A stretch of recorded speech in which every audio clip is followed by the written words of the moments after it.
dear beloved, Boss Mike Cervera.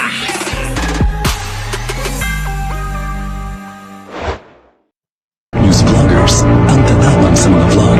Puro sigaw, puro yabang, puro kasinungalingan. Pero nung pinatawag ng Kongreso, biglang nawala. Imbes na humarap, nagpapresko na lang. Kita nyo mga kababayan, yan yung mga DDS na kitapang-tapang. Kitapang-tapang pagdating sa social media lang. Pero pagharap sa mga congressman, ang mga buntot ng mga yan, abay, kulang na lang. Isubo ng isa't isa. Oo. Diba? Bakit hindi nyo isubo isa't isa yung mga buntot nyo? Anag sa amin na mayroong ito po ay isang paraan para Naku, attorney ha. Miss you. patahimikin kami.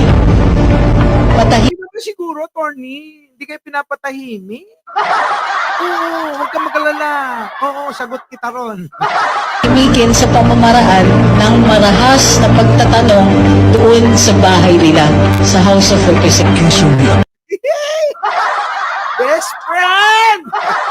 Oo, hindi naman. Okay. Kaibigan lang pala. Kaibigan lang pala. Ganyan ang kanyang ginagawa. Panoorin nyo sa TikTok, kanta lang ng kanta. Anyway, eto na. Sige na.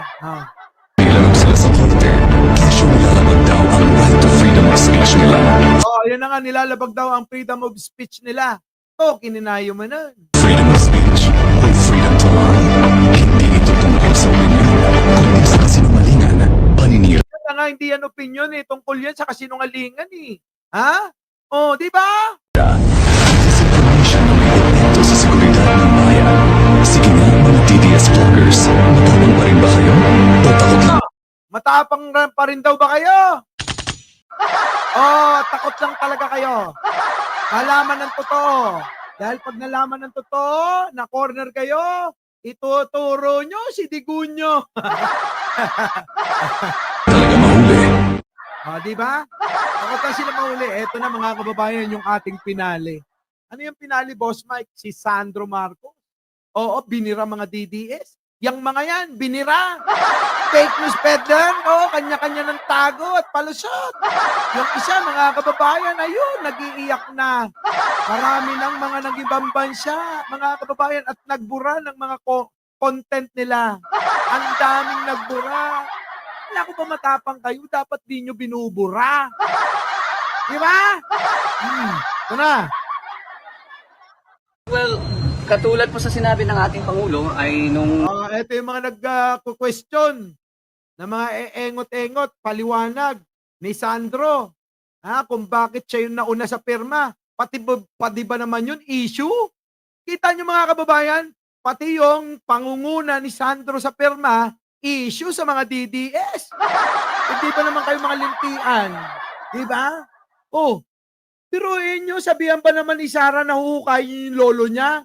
Turay siya. Kahit ako mga kababayan Kung pwede lang pumirma ng 100, gagawin ko Kaya lang, isa lang talaga kaya. Isa lang pirma niya. Di ba? Hukayin. Ipapapatay yung tatay na presidente, first lady. Sino ba naman ang gaganahan? Di ba? At mandato nila yan. Kaya ngayon mga kababayan, siya yung pumirma na nauna.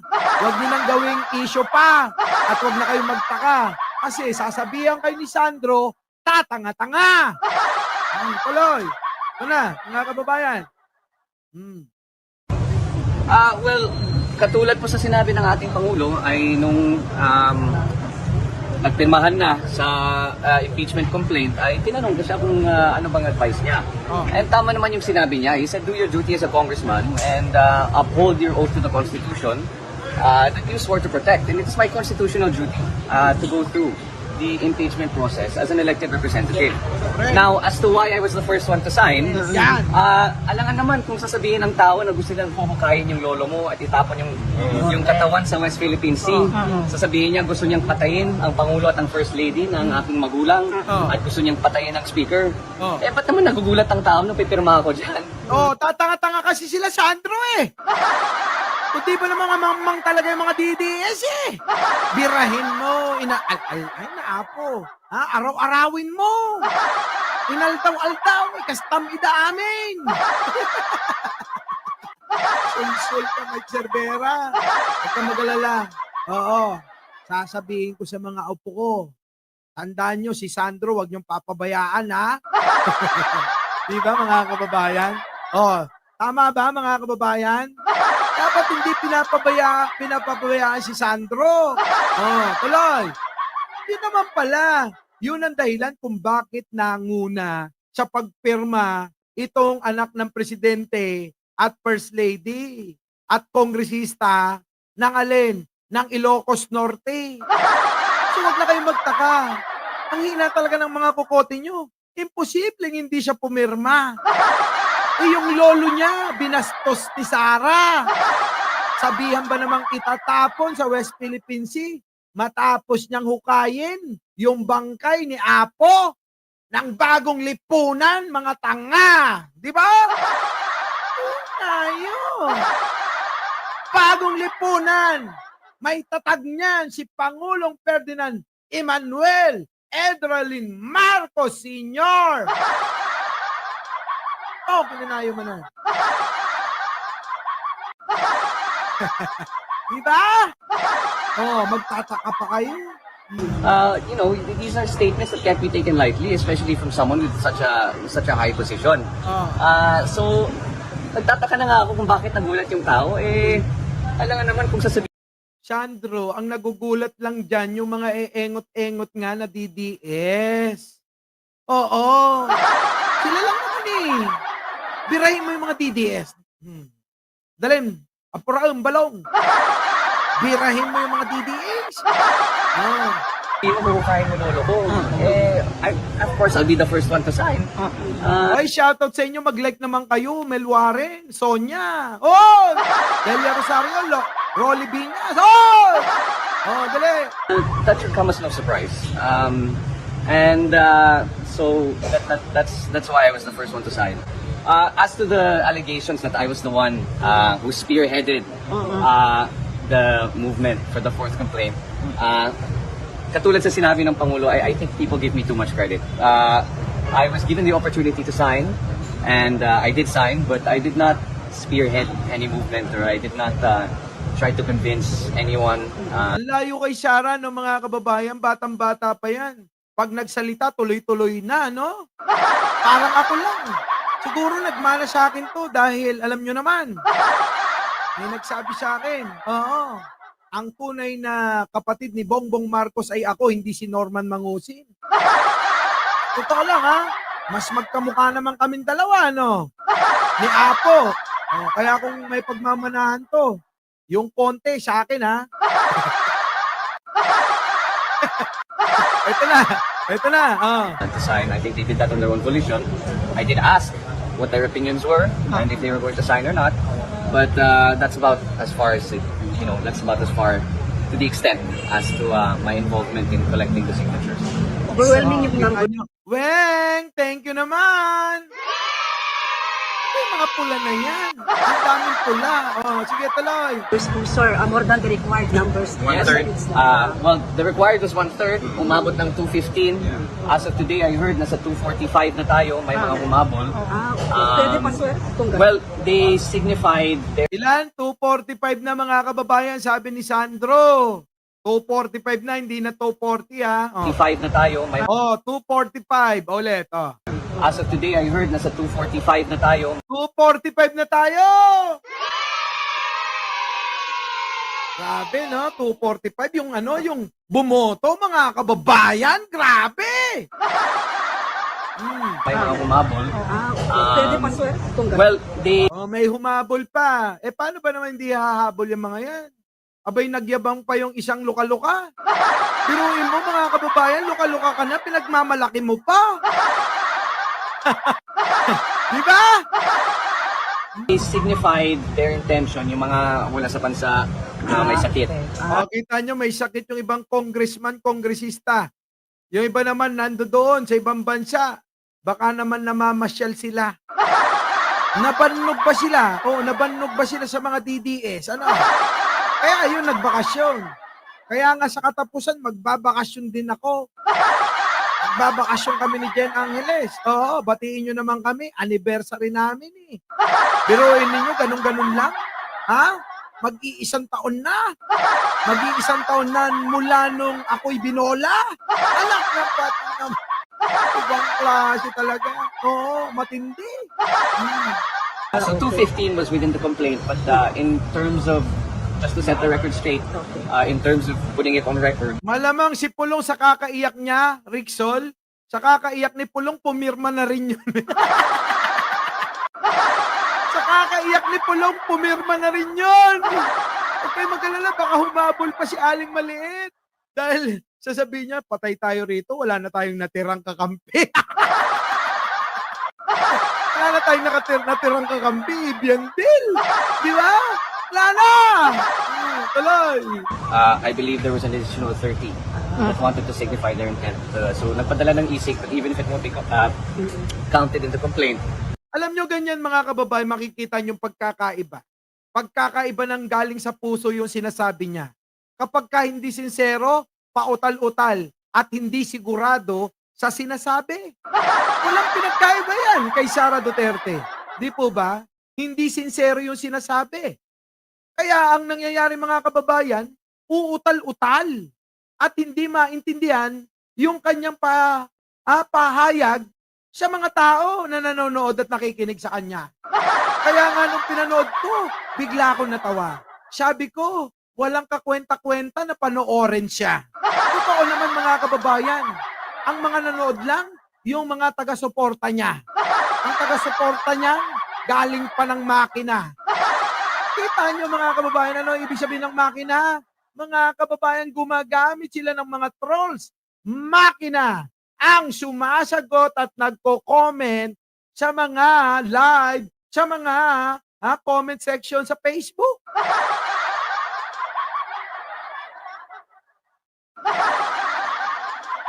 Eto, walang kopyahan, walang kodigo. Ganito, matalino. Tuloy-tuloy yung sinasabi dahil galing sa puso tulad ko. Pag nagsalita sa inyo, tuloy-tuloy lang ako. Kulang na nga lang, tawagin kong makina, bunganga ako. Diba? Mga makina. Tuloy-tuloy talaga ako magsalita eh.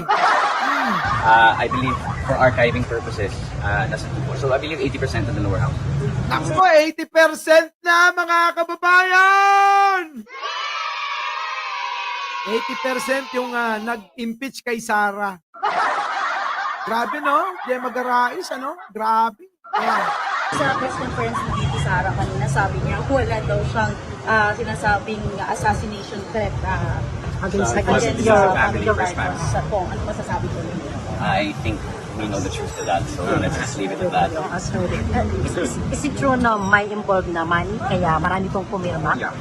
Nako, yan ang magandang tanong, oo. Kasi yan ang pinapakalat at ginagawang propaganda, naratibo ng mga DDS. Meron daw suhol, may bayad, yung pirma. Oh, Sandro, sagutin mo yan ha.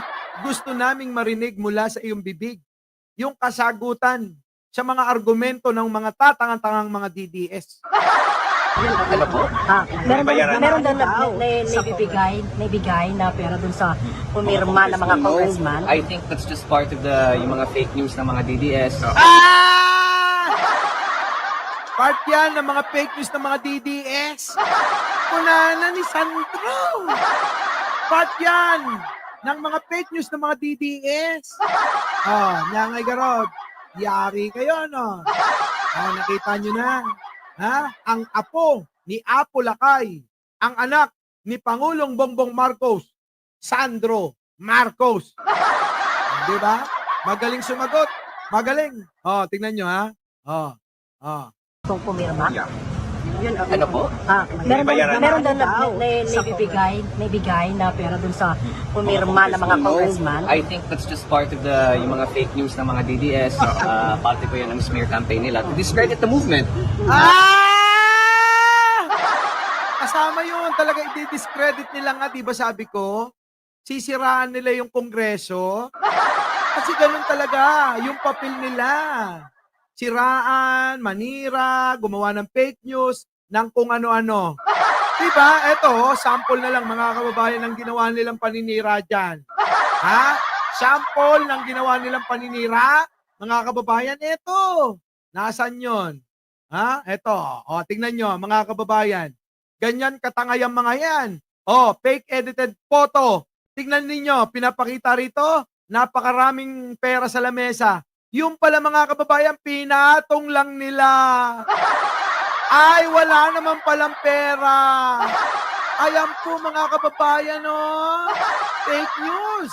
Ganyan sila lumaban, mga kababayan. Ganyan sila lumaban. Walang kakwenta-kwenta. Kaya mga kababayan, mag-isip kayong maigi sa sinabi nitong si Sandro Marcos, ang susunod na presidente, pagkatapos ng isa pang Marcos. Ha? Tuloy.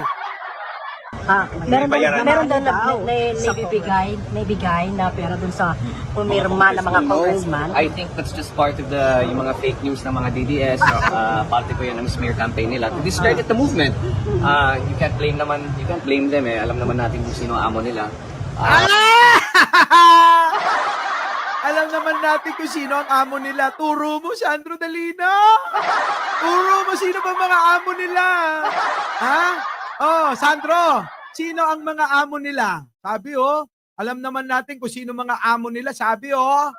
Yung smear campaign nila to discredit the movement. You can't blame them eh. Alam naman natin kung sino ang amo nila. But no, there was nothing offered in exchange for the signatures. I was there in the room. Wala daw. Wala daw kapalit yung mga signature. So, paano yan ngayon, mga kababayan?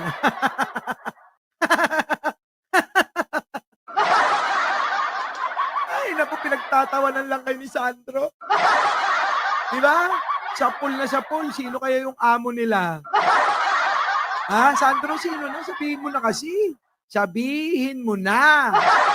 Pinag-uusapan talaga ang articles of impeachment.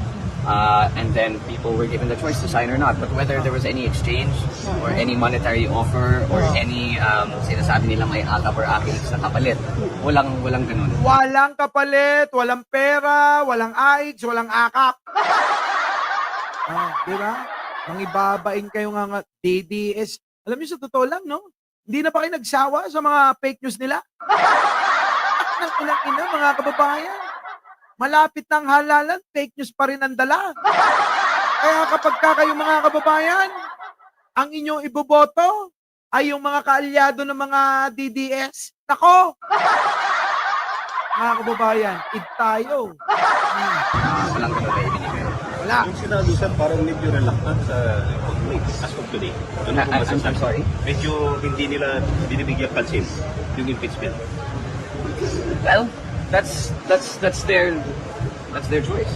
Kung binabaliwala nila ang opinion ng 245 ng mambabatas at ang mga iba't ibang grupo na sa tingin nila kailangan ma-impeach ang VP, that's their choice. If they don't want to give it importance, then let them not give it importance. But given the numbers, to us, it's important. How about in the So, mga kababayan, totoo naman, mga kababayan, di ba? Kung hindi magbibigay ng importansya ang Senado, tandaan nyo, kayong mga senador na nandiyan dyan, babantayan namin kayo kasama itong 2,500 na nanonood dito. Magbabantay kami, sama-sama tayo mga kababayan! So mga kababayan, sa totoo lang, gusto ko pa sanang ipagpatuloy ito. Pero mga kababayan, talagang hindi na kaya ng katawan lupa ko. Ang katawan lupa ko, nag-iisa lang to. Maglilingkod pa mamaya kay Jen Angeles to. Baka naman gusto nyong iwan ako ng isang like, isang share, isang subscribe. Dahil nire-reserve ko yung 1/4 na natitira sa lakas ko. Alam nyo na, ibig ko sabihin mga kababayan, yung meron ako mamaya, wala na si Digong niyan. Oo. Malamang si Ai Chang. Meron pa niya. Pero ako mga kababayan reserve yun. Para naman, oo. Diba? Kay Jen Angeles. Oo, wala na akong lakas mga kababayan. Sa totoo lang, pinilit ko lang mag-live.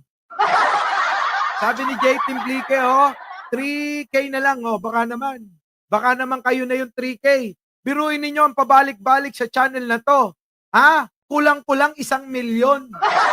Ulit-ulit silang nanunood. Pero hindi nagse-subscribe. Naman, kahit naman kayo TTS, para naman kayo updated, abay, mag-subscribe na kayo. Diba? So mga kababayan, kung may bagong Pilipinas, meron namang nakaraang bagong lipunan mula sa inyong ating apot bayani, Ferdinand Emmanuel Edralin Marcos. Muli, ako po ang inyong lingkod, ang walang kakwenta-kwentang vlogger nyo. Nagsasabi mga kababayan, mahalin natin ang ating kapwa, ipagdasal po natin lagi ang ating bansa. Magandang umaga, magandang hapon at magandang gabi. Sa mandako ng mundo, naroon kayo. Siyempre, magandang buhay na rin para sa ating lahat. Our beloved Boss Mike Cervera.